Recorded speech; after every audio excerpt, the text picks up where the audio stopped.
Hello, everyone, and welcome to another edition of Los Cabos Women Live. I'm your host, Dana Leuenberger, and today we're coming to you live from Casa Martillo in La Cholla in San Jose. We're close to the marina, and after our interview with Mr. Matt Campbell, I'll take you on a tour of this beautiful listing that we have for sale. Matt, thank you. How are you? Thank you. Thank you very much, Dana. I'm just fine. Thank you. Another great day in Cabo. Thank you. Matt is the owner of El Martillo Racing, and he has done numerous off-road races here in the Baja. And we're just going to have a little chat so you can tell us about your race team.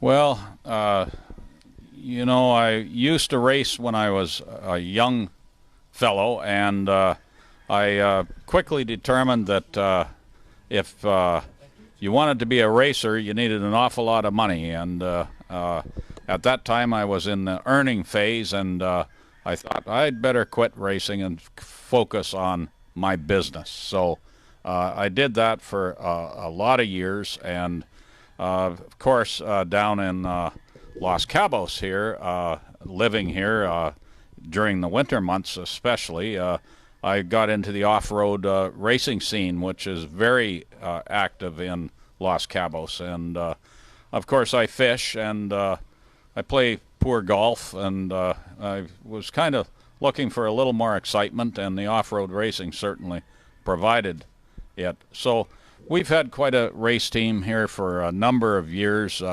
We've raced Dakar twice. We race in the local circuit or series in southern Baja, and we do all that right out of Casa Martillo. We can go up the road a couple of hundred yards, go into the arroyo, and not see pavement until we get to San Diego. So it's there's a lot of benefits to not just Casa Martillo, but the whole of Los Cabos. Yeah, that's correct. And Matt, tell us a little bit about your background in Canada. You're from Saskatchewan? Yes. Well, I was born in Saskatchewan, and we've got currently live in Calgary, and we have a joke in Calgary. What do you call a guy from Saskatchewan? The answer is boss. Oh, I like that one. So I guess Saskatchewan, pretty hard-working people. But I started in business a long, long time ago. I bought my father out in 1970, and I've been in business, many different types of businesses, all these intervening years. So in another couple of years, it'll be 50 years in business, and pretty proud of that. Never gone broke, and I'm still chairman of the board of my company, and but I'm trying to get more time off to enjoy Los Cabos and other things that I do. Yeah. And what brought you down to Cabo? It's interesting. Like everything about me, it's a story. And we'd like to hear that. Yeah. I had been fishing and actually going south to Padre Island, Texas. And the thing with fishing in Padre Island is you nearly have to go 60 miles offshore to catch pelagic fish, marlin, wahoo, dorado. And one night we were at a convention in Palm Springs, and it's, I want to say 1981, and we got talking about fishing, and someone mentioned Los Cabos, and that night we checked out of the hotel, we drove to LAX, and we caught the first flight down to Los Cabos, and we were fishing later that day. During that weekend, the amazing thing for me was we were catching marlin within a mile or two of shore. And I said, why would I go to South Texas? It's cold there in the winter, and you have to travel a long, long way to get into fish, whereas Los Cabos, it's very near shore often. And so with that, I pretty well abandoned my plans for South Texas and started coming to Los Cabos. So, and I've been here more and more ever since. And you have participated in many of the big tournaments, the Bisbee, the Tuna Tournament. Yeah, we're competitive, but I found I've got a lot of board meetings and whatnot around tournament time, and I participated for a number of years in all the Bisbees and, of course, the tuna tournament.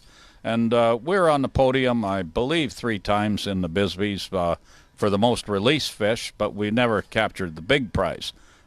That remains to be seen. If I get time, I'll certainly re-enter and go after the big one. Great. So, Matt, tell us about your first race here in the Baja.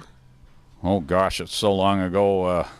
But we originally started racing razors, and I went in this race not really knowing what to expect, but ate dust the whole way, and at the end of that race, I said, I'm not eating dust like that anymore. So we started building bigger and faster cars, and of course, we ended up racing Class 1 Unlimited, which is the top horsepower and speed, and basically the top of the heap. And we won the championship one year here in Southern Baja. But I'm getting older, and it's a young man's game. We just did a race last weekend, and we were 4th in class. Well, I'm perfectly content with that, Mm-hmm. So the average age of the racers is probably less than half mine. So we've got a little joke. I tell the guys, give me a handicap 1 minute per year that I've got on you, and of course no one will take me up on that. No, but your race cars are very impressive. All the ones that you have had, you raced the Nora 1000 Mexican Rally, Dakar twice. Yeah, we like the Nora race. It's every year in March, April.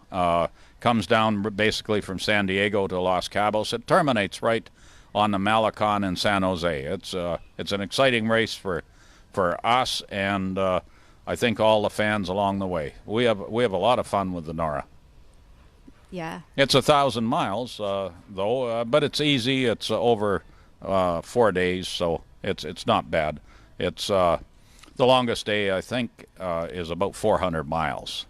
Yeah, and you have a very good team too. My team is excellent, and in fact, Dana, your husband Werner, is one of our top team members, and he's been with the team since we began racing. And Werner's always there to help out and go along. He's been in Argentina twice for the Dakar, and of course, Werner's just a great help for the team.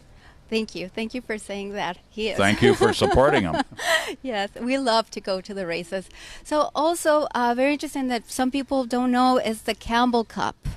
Yes. Well, we get a lot out of Los Cabos, out of this area of Mexico, and I feel strongly in giving back, and so we sponsor a cup we call the Campbell Cup, and it's handicapped so that any class of racer can win the cup. It's not just the fastest cars, but we look for reliability, we look for best in class, and anybody can in fact win that cup. Every year there's a 100,000 peso prize, and it's quite sought after by the racers. Yeah, that's great. Matt, like you as a businessman, and you've been here coming to Cabo for many years, what would you like to see change here or improve? Yes, I know you've asked that, and I think the single biggest thing, Los Cabos has a lot going for it. The response from the Hurricane Odile was magnificent on the part of the government. Yes. Everyone can complain about our governments, whoever they are, but they did a fantastic job recovering from that hurricane, better than, I would say, New Orleans or any of those places. A natural disaster like that is a phenomenally expensive and a huge undertaking. And the government of Mexico did a great job. what could we improve on? You know, the power is reliable, the internet is fast, the phone service is excellent. You know, the fuel in the marinas is great. We've never had trouble with fuel here. I think the corridor, as we call it, Blood Alley, is a dangerous stretch of road. I think they need to do something to get traffic off that road. It's dangerous as can be for everyone, tourists and locals. And people need to slow down when they're driving. Absolutely. That's the single biggest thing is they need to slow down. I drove it yesterday and saw 3 accidents yesterday alone. So that would be a really big asset to improve the Los Cabos. Generally, you know, you hear a lot of rumors about Mexican police and whatnot. We haven't had a lot of trouble with the police here. I think they're better than anywhere in Mexico, probably. So, you know, I agree with that. Yes. Let's accept credit where it's due. And Los Cabos is pretty clean. We've had some drug violence, cartel violence. We know that. It hasn't really affected any of the expat community. You know, you are the company you keep. You know, that seems to be declining now, and in fact it is. There's no question about it. One of the big things we've done, led by John Pence and Ona Ash, is we've got Jonte Hoven, which I'm a big supporter of, and Yes. And a lot of the expatriate community are, and that's Children for a Change, you know, and we are building a big community center out in San Jose here. I think the focus is life skills and self-confidence and whatnot for a lot of underprivileged kids, and it starts somewhere. And we're doing everything we can to give back to the community with respect to that initiative. And Dana, I know you know what goes on. They had last Saturday, you know, a few days ago, they had 300 kids out to kind of an annual posada Christmas party. Yeah. They received a lot of donations from a lot of different people, you know, for food and all kinds of things. And my wife Melanie was there photographing it just for the association, and it's very important, and we do a lot of work on that. Yes, you do, and but that's one of the things for next year. We want to talk to Ona Ash and ask her if we can be a part of it and help them out. Great idea. Yeah, and for fundraising and all. Yeah, and just at the end, Matt, what advice would you give someone that wants to move to Cabo and for them to be here, their second home? Well, a couple of things. If they aren't experienced here, I would advise them to rent for a year and be sure of your area. There's so many different areas here in Los Cabos, and there's a different kind of venue for different people. And we know the attraction and the lure of San Lucas, and we know there's a different attraction and lure up here in San Jose. So I would strongly advise people get to know the area, talk to people. Anybody will be more than happy to share their experience and give you their advice for whatever it's worth. Great. Well, great. We have some comments. Warren Fleck says, "Hola, my friends. Great show and great advice." And Warren's another expatriate Canadian who helps us on the race team a lot, and he's actually moved to Los Cabos to make sure his 2 boys, Grady and sorry. Yeah, are fluent in Spanish, and they are. those two boys, they're 14 and 12. In Jackson. Jackson, that's right. Yes, Grady and Jackson, Warren Flex boys. So they're absolutely fluent in Spanish, and Warren has made that effort to make that happen, and I know it'll serve those boys well all their lives. But yeah, it's a great experience for them, and they talk Spanish like if they were Mexican. Yes, they certainly do. Yeah. We have another hello, Matt. Is Amanda Irisman Gadden? Yes. Amanda is the wife of our CEO of my company in Calgary. She says, hello, Matt, from back home, Calgary. Merry Christmas. Thank you, and Merry Christmas, Amanda. And also Enrique Rivera Mendoza, he says, great job, and thank you for your comments. And we have lots of you and lots of people tuning in. Thanks, Enrique. Thank you. Thank you. Okay, I'll just put your phone here. Great. So, Matt, I always like the last question. You're busy. Absolutely. What is your favorite book? Well, I had you asked me that yesterday, and I had time to think about it. I think rather than one book, I'd like to think I'm an amateur student of history, and my favorite author is Winston Churchill. Good. And that man, he correctly predicted a lot of the disasters that occurred in the 20th century, and he's written a lot of books. He was the most prolific author, really, of the 20th century. So I would pick the author, Winston Churchill. Another great author is William Manchester. Now, these are old. This is way before the John Grishams and things like that. The books these guys write are generally thousands of pages and fine print, and it's not pulp fiction.